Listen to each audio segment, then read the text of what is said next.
দর্শক, আপনার সবাইকে শুভেচ্ছা। আমরা সবাই এখন অপেক্ষায় আছি এটি জানতে যে কেমন হতে যাচ্ছে 2026-এর ফেব্রুয়ারির নির্বাচন।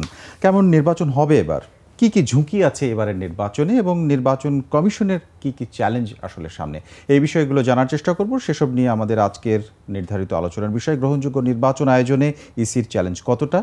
আর এই আলোচনায় আমন্ত্রণ জানাচ্ছি প্রথম আলোর আজকের বার্তা কক্ষের লাইভ শোতে।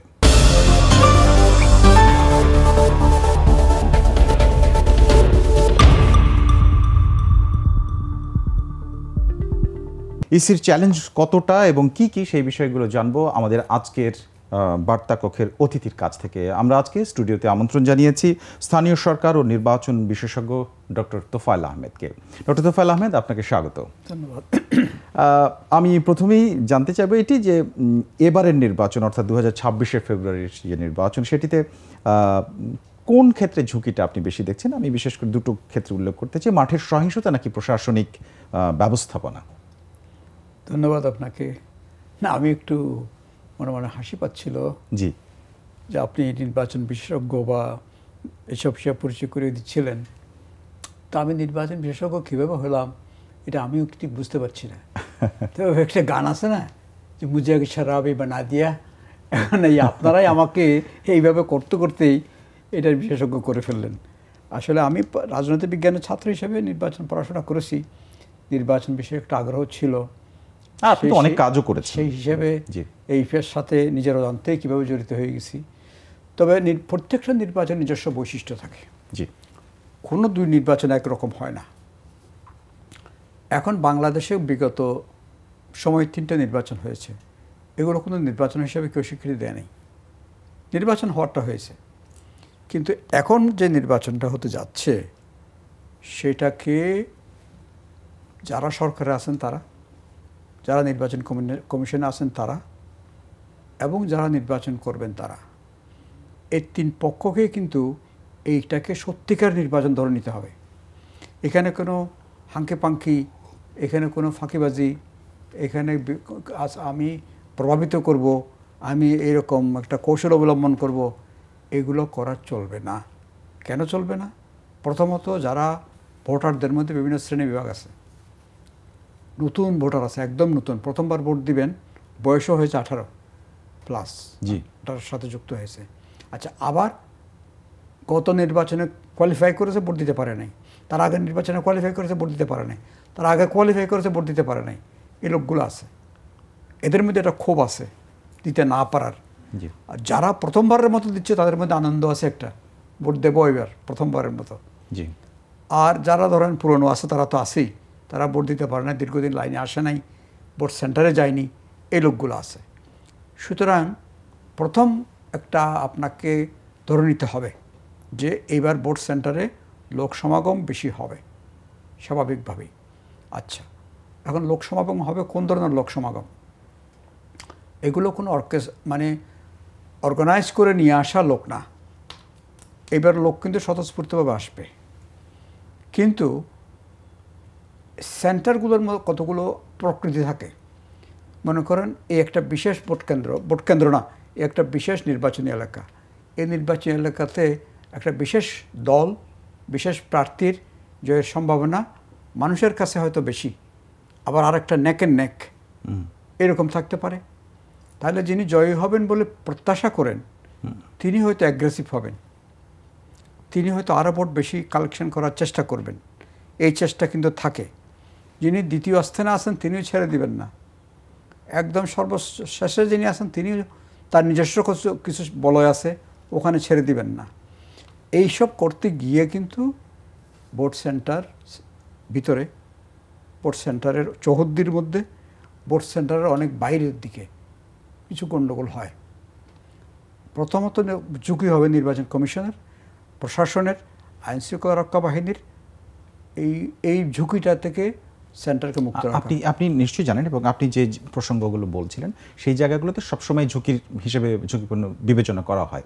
এবারের নির্বাচনের যে গতি প্রকৃতি, তাতে কোন জায়গাটা সবচেয়ে বেশি মনে হয় আপনার? একটা হচ্ছে ভায়োলেন্সের সম্ভাবনা যায়নি। আচ্ছা, ভায়োলেন্স যদিও আপনি মনে করছেন অনেক কিছু দেখে আমরা মনে করছি ভায়োলেন্স বোধহয় হবে না, না, এখন মব ভায়োলেন্স নামক একটা জিনিস কিন্তু খুব পপুলার। জি। এই জিনিসটা কিন্তু ইলেকশনের মধ্যেও কিন্তু ভিন্নভাবে কাজ করবে, এক। আচ্ছা। দ্বিতীয় হচ্ছে পুলিশ বাহিনী, সরকারের প্রশাসন যন্ত্র, এদের মধ্যে কি মনোভাব কাজ করবে। পুলিশের মধ্যে একটা ভীতি কাজ করে, পুলিশ এখন রিস্ক নিতে চায় না। বিভিন্ন সময় গণ্ডগোলের মধ্যে দেখতে পাচ্ছি পুলিশের রিস্ক নেওয়ার প্রবণতাটা কমে গেছে।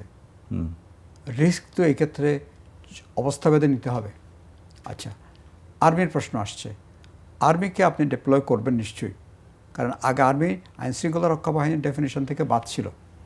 এখন হয়তো নতুনভাবে আরপিও পরিবর্তন করে, আরপিও সংশোধন করে আর্মিকেও এই রোল দেওয়া হবে। আচ্ছা। এবং সাথে সাথে আর্মিকে ম্যাজিস্ট্রেসি রোলও দেওয়া হয়। ম্যাজিস্ট্রেসি পাওয়ার নিয়ে তো অলরেডি আছে, 2 মাস করে বাড়ানো হচ্ছে। কিন্তু ম্যাজিস্ট্রেসি পাওয়ার দিলেও তারা কিন্তু ঠিক ম্যাজিস্ট্রেসি করে না। আচ্ছা।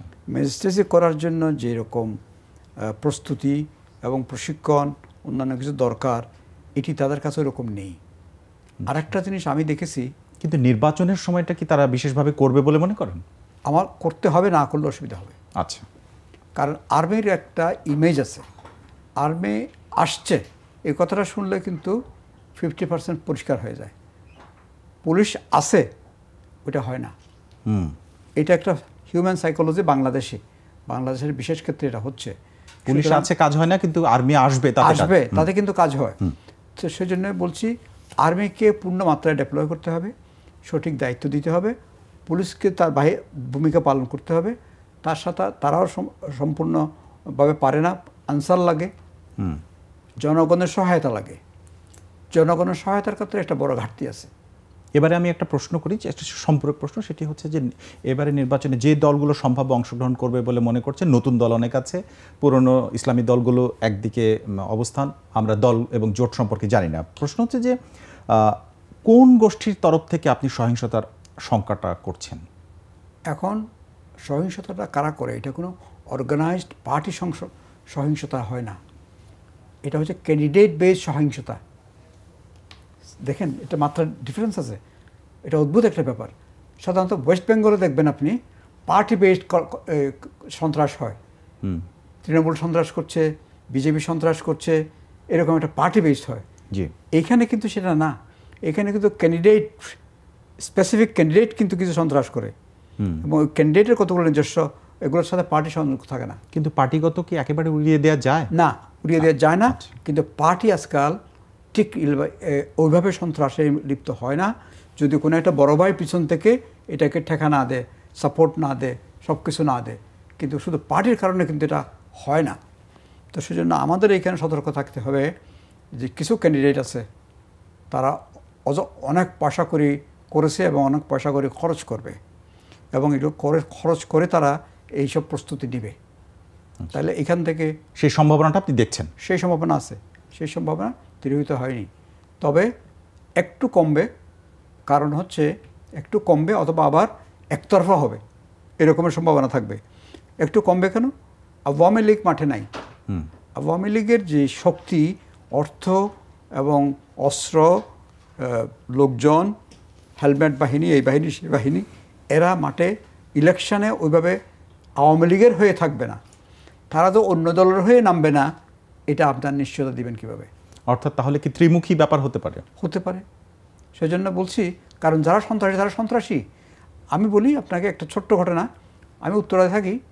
উত্তরাতে এই যে পরিবর্তনের সময় যে উল্লাস তো চারিদিকে, তখন আমি রাস্তায় ছিলাম, আমার পকেট মার হয়ে গেছে। আচ্ছা। পকেটে কোনো টাকা ছিল না, ব্যাগ ছিল, ব্যাগের মধ্যে কার্ডগুলো ছিল। এটা কোন দিনের কথা বলছেন আপনি? উত্তর একদম না, কত তারিখের, কোন সময়ের কথা বলছেন? এটা সম্ভবত 6 বা 5 এরকম সময়, 5-এর পরে, 5-এর পরে, 5 আগস্টের পরে না, 5-এর দিন আমি আটকা ছিলাম। আচ্ছা। এক জায়গায়, মানে খাদানে গ্যাসের কারণে যে জায়গায় ঢুকছি, ওখান থেকে আর বেরোতে পারছিলাম। জি। তো 5-এর পরে তাতে কী হয়েছে জানেন? ঘটনাটা শুনুন কীরকম অদ্ভুত। আমি, পুলিশ তো নাই তখন, আসলে থানা জ্বালিয়ে দিয়েছে। আমি গেছি তবু ওখানে পুলিশে, কয়েকদিন আর্মি বসে আছে, কিন্তু কয়েকটা ছেলে দিয়ে এসে একটা ছেলেকে পিটাচ্ছে, দেখতে খারাপ লাগছে। ছেলেটা বয়স কম। তখন আমি একটু আগায় গেলাম, আরেকজনকে বললাম, কি ঘটনা কি? বললো ঘটনা হচ্ছে এই ছেলেটা তার পকেটমার করেছে। বলে আমি তো একই ভিকটিম, তো মারলে কি হবে এরকম করে। তো সে গিয়ে আর্মির আশ্রয় নিয়েছে ছেলেটা, আর্মি তারে রক্ষা করলো। তো আর্মি বললো তুমি এখন সেফ, ওরা চলে গেছে, তুমি বাড়ি চলে যাও। সে বাড়ি যায় না। হ্যাঁ বললো আমি এখানে বসে থাকবো, আমি কিছু খাওয়াটাবো না, আমার কিছু খাওয়াতে হবে না, আমি খালি আপনাদের এখানে মানে সে নিরাপত্তা ভীতি থাকবে। তো আমাকে পাশে থেকে আমাকে চিনে আর কি একটা লোক বললো স্যার এখানে 20-25টা ছেলে আছে এরকম, এদের কোনো ঘর বাড়ি নাই, ওরা রাস্তায় থাকে, রাস্তায় খায়, রাস্তায় ঘুমায়, এগুলো হচ্ছেই। আচ্ছা আপনি তাদের কথাটা এই জন্য বলছি, তারা এই ছেলেগুলো কিন্তু এই করে বাঁচে, এটা তাদের পেশা। তাহলে নির্বাচনের সময় তারা আসলে পেশা জোরদার হয়ে উঠবে, তাদের আসলে এই ভয়টা এটা সবসময় ছিল আমার। এই শঙ্কাটা তাহলে এটা কিভাবে দূর হতে পারে বা কি হতে পারে সেই আলোচনাটা যাবার আগে আমরা এখন যে পর্যায়ে আছি, আমরা এখন থেকে বেশ কয়েক মাস দূরে নির্বাচন কমিশনার যখন নিয়োগ দেওয়া হয়, ইতিপূর্বে আমরা দেখেছি তখন কমিশনার নিয়োগ থেকেই একটা দ্বিমত গ্যাঞ্জাম একটা শুরু হয়। এবারে সেটি হয়েছে নভেম্বরে তাদেরকে নিয়োগ দেওয়া হয়েছে, বর্তমান যে কমিশন তাদেরকে। এটি নিয়ে অনাস্থা একটি দল দিয়েছে অলরেডি, তারা বলেছে যে তারা বিএনপির দলীয় কার্যালয়ের মতো করে ইসি কমিশনকে বানিয়ে ফেলেছে এবং সেভাবে তারা কাজ করছে।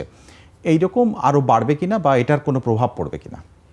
এটা আমাদের দেশের একটা স্বাভাবিক নিয়ম যে প্রথমত নিয়োগগুলোর মধ্যেও খুব স্বচ্ছভাবে হয় না, আর নিয়োগ হয়ে যাওয়ার পরেও কিন্তু এটা নিয়ে কিন্তু সবসময় একটা কন্ট্রোভার্সি লেগে থাকে। জি, আমি মনে করব এটা বহুদিন পরে আমরা আকাঙ্ক্ষিত একটা নির্বাচন পেতে যাচ্ছি। নির্বাচন কমিশন সঠিকভাবে তাদের ভূমিকা পালন করবে, আমি অত্যন্ত আশাবাদী তারা এটা করবে। তারা কোনো দলের পক্ষপাতিত্ব করে তাদের কোনো লাভ নেই, অলরেডি তারা হয়ে গেছে, তারা 5 বছর কাজ করবেন, এতে কোনো সন্দেহ নেই। সুতরাং কোনো দলের হয়ে কাজ করার তাদের কোনো দরকার নেই। কিন্তু আইনগত যে বাধা বা যে কাঠামোর কারণে একসময় প্রশ্ন তোলা হতো যে নির্বাচন কমিশনার এবং প্রধান নির্বাচন কমিশনার এবং তার কর্মকর্তারা সবসময় যখন দলীয় দল সরকার থাকে তাদের লেজুরবৃত্তি করে এবং তাদের অদৃশ্য একটা নিয়ন্ত্রণ থাকে বলা হতো। এবারে সেরকম কারো কোনো রকম যোগাযোগের কোনো আভাস আছে কিনা? সেটা তো ধরেন আমি বলতে পারবো না, কিন্তু না থাকা উচিত। তাদের লাভ কি? আগে ছিল এটা লাভালাভের প্রশ্ন। এখন যে পরিস্থিতিতে তারা আছেন এই সময় তো তাদের কোনো দলকে সমর্থন করে কোনো বিশেষ ফায়দা হাসিল হওয়ার কোনো সম্ভাবনা নাই, আর ক্ষতির কোনো সম্ভাবনা নাই। এখন যেই দলের অধীনে যে গভর্নমেন্টের অধীনে নির্বাচন হবে সেই গভর্নমেন্ট কোনো পার্টির না, সুতরাং তারা নির্ভয়ে কাজ করতে পারবেন। কিন্তু যে দল আসবে ক্ষমতায় তাদেরকে যদি সহযোগিতা করা যায় এরকম কোনো ইন্টেনশন যদি থাকে, ইন্টেনশন থাকাটা যদি থাকে সেই জন্য তারা নিজেরা ক্ষতিগ্রস্ত হবে, কারণ দল তাদের সেভ করতে পারবে না। যদি সেই ইন্টেনশন নিয়ে কাজ করে, যদি সেটা মানুষ দেখে জানে, দল তাদেরকে সেভ করতে পারবে না। আইনগত গ্যাপগুলো কি থেকে গেছে না শেষ? আইনগত গ্যাপগুলো আছে, কিন্তু এই আইনগত গ্যাপের কারণে নির্বাচন ক্ষতিগ্রস্ত হবে না। যেমন ধরেন আইন থাকা না থাকা একই জিনিস। আইন করেই বা কী হয়েছে, আইন না করে কী হয়েছে, সরকার যাদের দিয়েছে তারাই নির্বাচন চালিয়েছে। এখন যাদেরকে দিয়েছে যেভাবে দিক না কেন, আমরা আশা করবো যে তারা তাদের দায়িত্ব সঠিকভাবে পালন করবেন এবং সেটা পালন করতে পারবেন বলে আমি বিশ্বাস করি। কারণ সরকার অনেক ইম্পর্ট্যান্ট, সরকার তো এটা তারা কোনো দলীয় না এটা বলা হয়। তবে হ্যাঁ, এখানে একটা কন্ট্রোভার্সি আছে। কোনো উপদেষ্টা নিয়ে এখনও মানুষের মধ্যে এটা সন্দেহ জাগে যে তারা নির্বাচন করবে কিন্তু তারা গভর্নমেন্টে আছে, কিন্তু এরা এমন একটা অবস্থায় আছে ওদের পক্ষে নির্বাচন প্রভাবিত করার মতো ওই শক্তি এদের নাই, তারা তাদের মতো করেই ডুববে বা ভাসবে। স্বরাষ্ট্র উপদেষ্টা গতকালকে একটি বক্তব্য দিয়েছেন, সেখানে তিনি বলেছেন যে তফসিল ঘোষণার আগে লটারির মাধ্যমে এসপি এবং ওসিদের বিভিন্ন জায়গায় যে ট্রান্সফার করা হবে নতুন করে, এবং যখন তফসিল ঘোষণা হয়ে যাবে তখন বদলি পদায়নের ব্যাপারে সম্পূর্ণ দায়িত্ব থাকবে নির্বাচন কমিশন। এই কথা তিনি বলেছেন, আপনি আস্থা রাখেন? এটা আস্থা রাখি আমি, কারণ হচ্ছে প্রথমত লটারির মাধ্যমে আগে করে ফেললে এটা রিশাফলিং হবে। বিশেষ করে আমার মনে হয় যারা পুরনো রয়ে গেছেন, তাদের ক্ষেত্রে এটা কাজ করবে, কারণ পরিচিত হয়ে গেছে এলাকাতে যে, এবং অনেককে চেনেন, ক্যান্ডিডেটরা চেনেন, তারা করেন, সেটা চেঞ্জ হবে। আর পরবর্তী সময়ে যদি তারপরে এই রিশাফলিংয়ের পরেও যদি ইলেকশন কমিশন মনে করে যে কোনো বিশেষ কোনো কর্মকর্তায় কাজ করছেন, অতীতে করেছেন, রেকর্ড আছে, ভবিষ্যতেও করতে পারেন, তাহলে তারা এটা সিদ্ধান্ত নিতে পারবে। অনেক ধরনের অভিযোগ সোশ্যাল মিডিয়া এবং এখানে আরও কিছু অনেকগুলো জিনিস আছে নির্বাচন কমিশন এগুলো করেছেন কিনা আমি জানি না, কিন্তু একটা বিষয় দেখলাম আজকে যে তারা প্রবাসী ভোটারদের ক্ষেত্রে ব্যালট, পোস্টাল ব্যালট করবেন, যেটা ফার্ম করে ফেলেছেন, অন্য কোনো পদ্ধতি যাচ্ছেন না। আমি মনে করি এটা বেটার, কারণ হচ্ছে এতে আস্থাটা বাড়বে, কারণ অন্য কোনো মেথডে কিন্তু আস্থা আনতে পারবেন না আপনি। আর হঠাৎ করে প্রথম নির্বাচনে অন্য জিনিস নিয়ে পরীক্ষা নিরীক্ষা করেও কিন্তু খুব একটা সুবিধা হবে না, এটা আস্তে ধীরে হোক। জি, আস্তে ধীরে হোক। এবারে একটা বিষয় খুবই আলোচনার মধ্যে এসেছে, আমাদের সময় কম, আর যদি ছোট ছোট উত্তর পাই তাহলে ভালো হয়। সেটি হচ্ছে যে বিভিন্ন সময় বলা হচ্ছে যে প্রশাসনের মধ্যে, পুলিশের মধ্যে, মানে আইন শৃঙ্খলা নিয়ন্ত্রণ, এমনকি ইসির মধ্যেও অনেক কর্মকর্তা যারা নির্বাচনে তো অনেককে ডিপ্লয় করতে হবে, তাদের মধ্যে আওয়ামী আমলের, আগের আমলের অনেকে রয়েছে, তারা কলকাঠি নাড়তে পারে এবং তাদের ভূমিকা থাকতে পারে। সেটি আসলে অ্যাভয়েড করা যাবে কিনা, বা এই যে সরকারের প্রস্তুতি, এই প্রস্তুতির মধ্যে সেটিকে মোকাবেলা করার মতো প্রস্তুতি আছে কিনা? আমি প্রস্তুতি সম্পর্কে অবহিত নই, জানি না। না থাকলে তারা ইলেকশনে সাহস করছেন কিভাবে? আচ্ছা, বাতাসের উপর আকাশের উপর বৃদ্ধি করে তো ইলেকশনে সাহস করা যাবে না, কারণ এটা এত সহজ জিনিস না। অনেকগুলো কমিটি বৈঠকে আপনাকে দেখেছি আমি, আপনি সেসব জায়গায় গেছেন? না, গেছি, এগুলো আগে গেছি, কারণ আমি তো ইলেকশন নির্বাচন সংস্কার কমিশনের সদস্য ছিলাম, সেই হিসাবে ওখানে দেখেছি, ভিতর থেকে দেখেছি। তো সুতরাং এটার মধ্যে কম্প্রোমাইজের কোনো স্কোপ নাই, এখানে সবাইকে বিশ্বাস করার কোনো স্কোপ নাই। আপনাকে কাজের উপরে বিশ্বাস করতে হবে, ফলে বিশ্বাস করতে হবে। সুতরাং এখানে কোনো এগুলোর মধ্যে কোনো ছাড় নাই। আচ্ছা, এই কমিশন গঠনের পরে একটা ব্যাপার হচ্ছে যে এখন পর্যন্ত তারা এত বড় একটা নির্বাচন করবে, খুব ভালো কথা, কিন্তু তারা এর আগের কোনো যে ছোট নির্বাচনও যদি বলি, ছোট না ঠিক ওই অর্থে ছোট না, কিন্তু আংশিক যে কোনো একটা অঞ্চলের বা সিটি কর্পোরেশন, সেই অভিজ্ঞতাটা নাই, সেটা কি মানে কোনো সমস্যা দেখেন আপনি? সেটা সমস্যা বটে। সমস্যা কেন?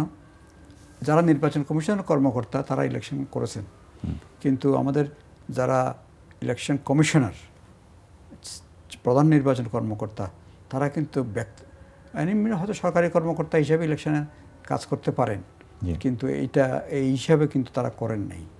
আর আরেকটা চ্যালেঞ্জ কিন্তু রয়ে গেছে, এটা বললে এখন পলিটিশিয়ানরা মাইন্ড করবেন অনেকে, সেটা হচ্ছে তারা কেন জানি সময় থাকছিল, সব কিছু ছিল, লোকাল ইলেকশনটা করলেন না। লোকাল ইলেকশনটা করলে যে লাভ হতো তাদের, দুইটা লাভ হতো মেজর। একটা হচ্ছে ইলেকশন কমিশন একটা অভিজ্ঞতা পেত, তৃতীয় হচ্ছে মাঠে নির্বাচন করার সময় একটা আনুষ্ঠানিক ক্ষমতাপ্রাপ্ত কিছু লোক লাগে। এই ইউনিয়ন পরিষদের চেয়ারম্যান মেম্বার, উপজেলা পরিষদের চেয়ারম্যান মেম্বার, পৌরসভার কাউন্সিলর এবং মেয়র, তাদের কিন্তু একটা ভূমিকা থাকে। এখন কিন্তু মাঠ পুরো ফাঁকা, কিন্তু অনেকগুলো দলই তো এটা আসলে চায়নি, মানে তারা আগে জাতীয় নির্বাচনটা চেয়েছিল, সেদিকেই এগোলো। তো এখন জাতীয় নির্বাচন বাতাসের উপর, আকাশের উপরে, ফোনের উপর হয় না। একটা প্রশ্ন খুবভাবে এসে গেছে যে জুলাই সনদ না হলে, কোনো দল বলে বসছিল, আপনি নিশ্চয়ই খেয়াল করেছেন যে জুলাই সনদ যদি ঘোষণা করা না হয় তাহলে নির্বাচন নয়, যে কারণে জুলাই ঘোষণাপত্র দেওয়া হলো। সেটি নিয়ে আবার আজকে জুলাই ঘোষণাপত্রে জামাতের নেতা তিনি আপত্তি জানিয়েছেন, মিয়া গোলাম পরোয়ার তো বলেছেন যে এটা সংশোধন করতে হবে। আমার প্রশ্নটা ঠিক জুলাই সনদ নিয়ে না, জামাত, এনসিপি, ইসলামী আন্দোলন এবং আরও বেশ কয়েকটি দল, তারা এই জাতীয় নির্বাচন যেন জুলাই সনদের ভিত্তিতে হয়। আপনি যে সমস্ত বৈঠক এবং যা খোঁজ খবর রাখেন, আপনার কাছে নিশ্চয়ই বেশি খবর আছে। আমার এইটা একটা খুবই জানার আগ্রহ যে ইসির কর্মপদ্ধতির আসলে কি পরিবর্তন হবে এই সনদের মাধ্যমে? এই সনদের মাধ্যমে বড় কোনো পরিবর্তন হবে না। আচ্ছা, কারণ হচ্ছে এই সনদ তো এটা একটা প্রেম্বেল, কনস্টিটিউশনের প্রেম্বেলের মতো। এখানে তো এনফোর্সমেন্ট কোথায় আছে?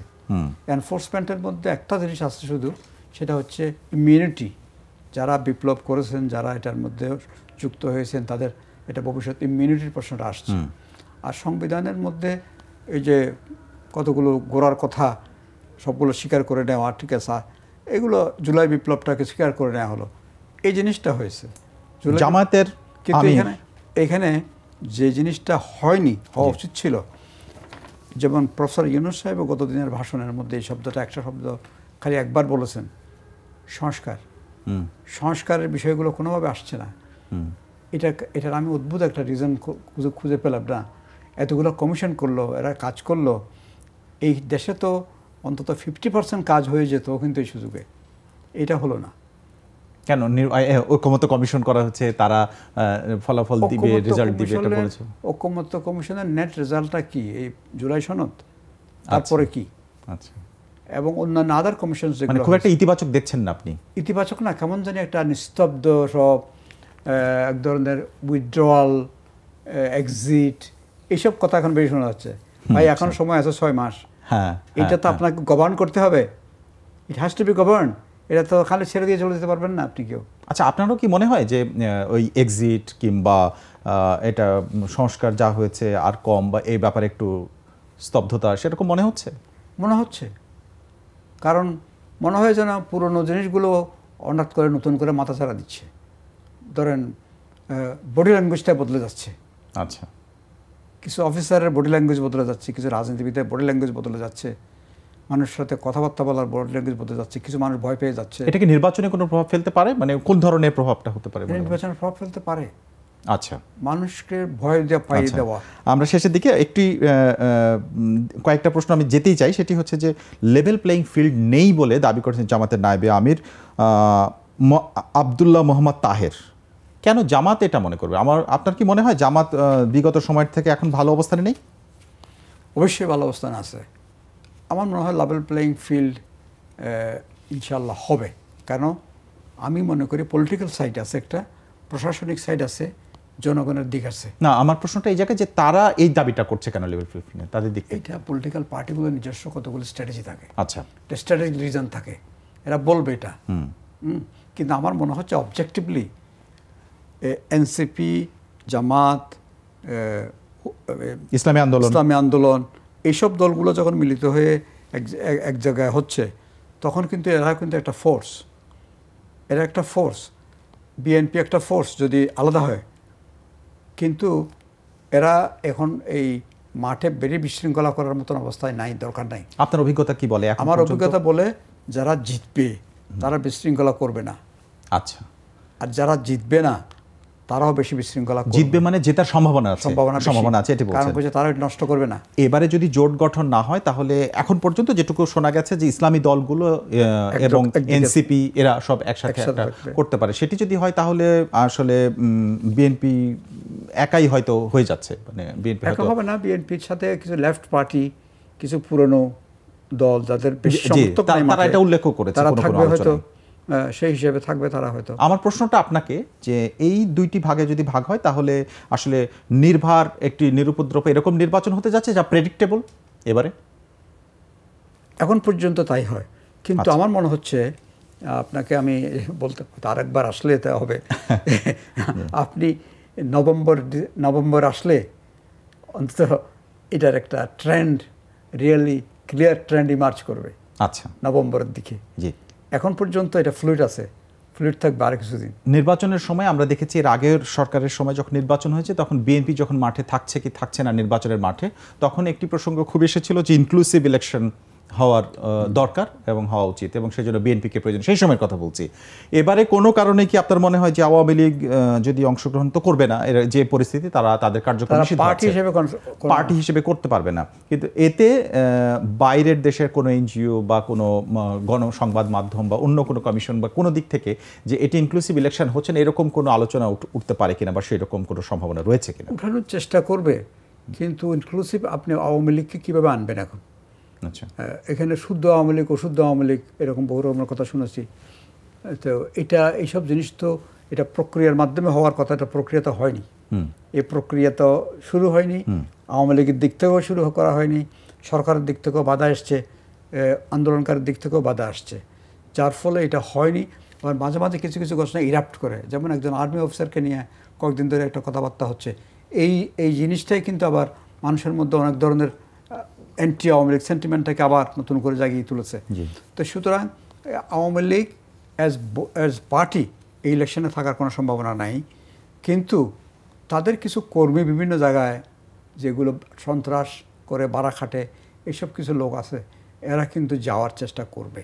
তবে এরা আবার পুলিশেরও একটা ভয় আছে, পুলিশেরও এক ধরনের নজর তাদের দিকে আছে।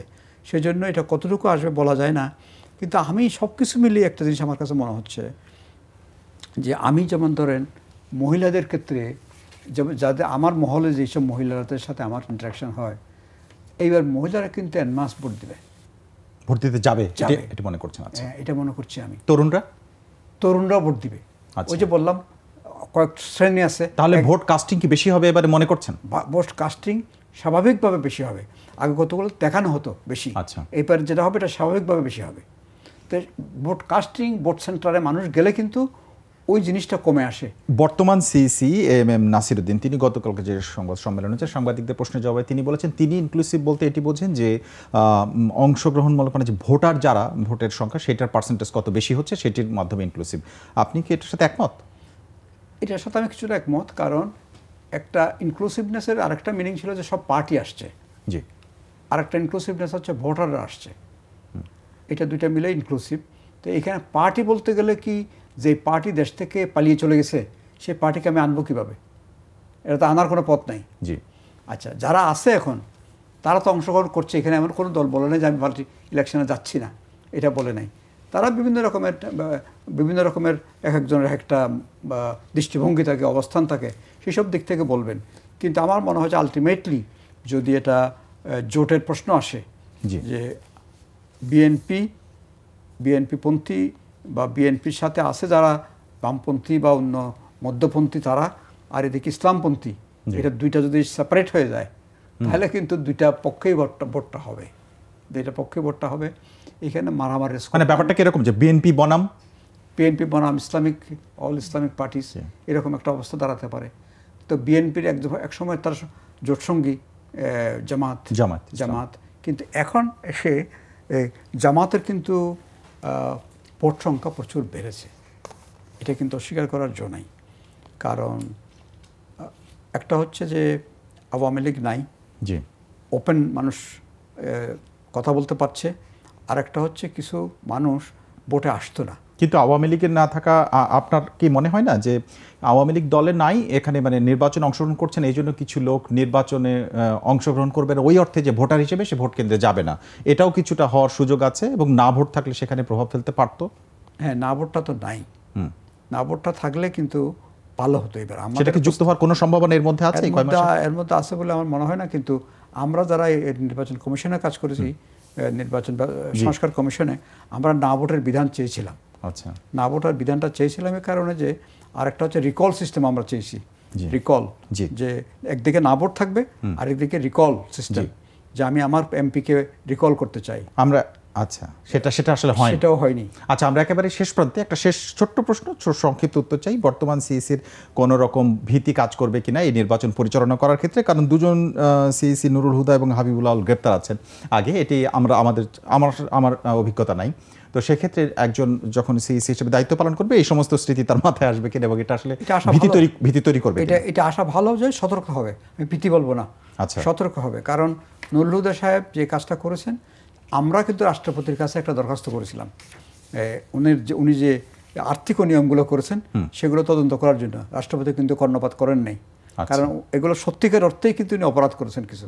আচ্ছা, তো সুতরাং এখন এই সিইসির সতর্কতার প্রশ্ন আসছে, এটা ভীতির প্রশ্ন না আসলে। অনেক ধন্যবাদ আপনাকে ডক্টর তোফায়েল আহমেদ আজকে আমাদের সাথে যোগ দেওয়ার জন্য। ধন্যবাদ। দর্শক, আমাদের সাথে ছিলেন স্থানীয় সরকার ও নির্বাচন বিশেষজ্ঞ ডক্টর তোফায়েল আহমেদ। তার কাছ থেকে আমরা আগামী নির্বাচন অর্থাৎ 2026 ফেব্রুয়ারিতে যে জাতীয় নির্বাচন হতে যাচ্ছে সেটির নানা দিক আলোচনা করলাম, বিশেষ করে নির্বাচন কমিশন অর্থাৎ ইসির কোন কোন চ্যালেঞ্জগুলো রয়েছে। আশা করি আপনাদের ভালো লেগেছে। এছাড়াও প্রতি সপ্তাহের রবি থেকে বৃহস্পতিবার পর্যন্ত আপনারা এই আয়োজন প্রথম আলোর লাইভ শো বার্তা কক্ষ দেখুন, প্রথমআলো.com, প্রথম আলোর ইউটিউব এবং সোশ্যাল মিডিয়ার অন্যান্য সবগুলো প্ল্যাটফর্মে, ফেসবুকেও। আর যারা সঙ্গে ছিলেন সবাইকে ধন্যবাদ।